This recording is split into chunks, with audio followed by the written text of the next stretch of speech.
Boker Tov Umvorach. Nous savons que lorsque nous lisons la Torah, il y a un minimum de psukim à lire. C'est 10 psukim. Et de cette manière, nous avons Kohen, Lévi, Israël. Chacun va lire au moins 3 psukim. Il y en a un même qui va lire 4 psukim. Par exemple, dans la paracha de Vayavor Amalek, n'est-ce pas, Vaïlahem im Israël birfidim, qu'on lit le jour de Purim, il n'y a que 9 psukim dans ce texte, dans ce passage. C'est la raison pour laquelle le dernier pasuk, on le répète une deuxième fois, pour avoir en tout une somme de 10 psukim. Maintenant, chaque olé, comme on vient de dire, il faut qu'il lise au minimum 3 psukim. Mais maintenant, il faut le savoir que ces 3 psukim doivent être constitués du même passage, ce qu'on appelle paracha.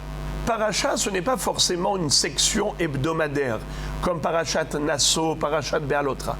Paracha, c'est un petit paragraphe qui est soit avec un samer, soit avec un p. Vous voyez dans votre chumash, parfois vous voyez un samer, parfois vous voyez un p. Qu'est-ce que ça veut dire?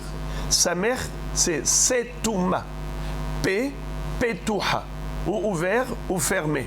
C'est-à-dire que dans le Sefer Torah, quand on a une paracha qui est petuha, ça veut dire que le sofer, il est parti à la ligne suivante.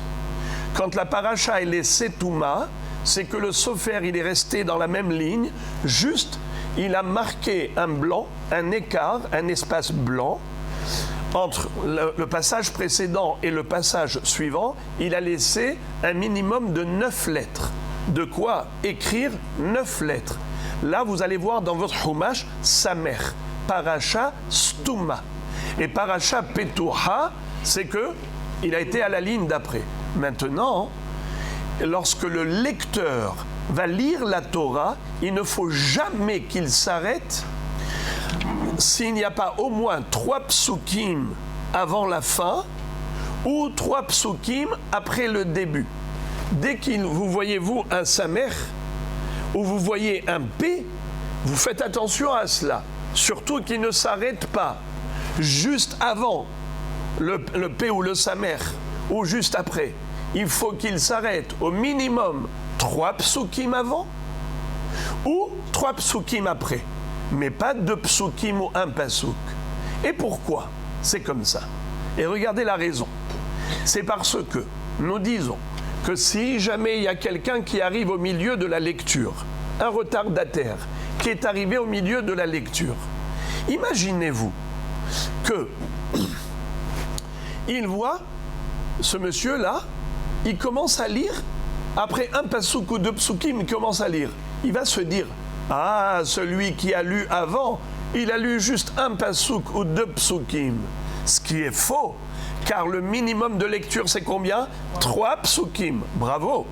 Ou bien si, par exemple, lui, il s'est arrêté juste avant le P ou le Samer, il s'est arrêté, par exemple, juste 1 pasuk avant, ou 2, pas 3. Eh bien, imaginez-vous, par exemple, quelqu'un qui a quitté au milieu. Normalement, on n'a pas le droit de sortir au milieu de lecture de la Torah. Il faut attendre que le lecteur finisse. Mais le bonhomme, il est sorti, il avait une urgence. Il va dire, ah, tu as vu où est-ce qu'il s'est arrêté? Juste 1 pasuk avant le P ou 2 psukim.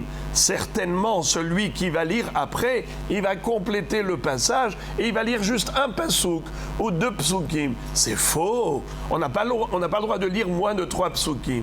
Mais comme ça prête à confusion. Le bonhomme qui voit ça, il peut croire qu'on peut lire moins de 3 psukim. Voilà pourquoi les Hachamim ont dit qu'il ne faut jamais s'arrêter s'il n'y a pas au moins 3 psukim à la fin ou commencer avec 1 ou 2 psukim. Il faut toujours commencer avec une paracha où il y a un minimum de 3 psukim dans la section.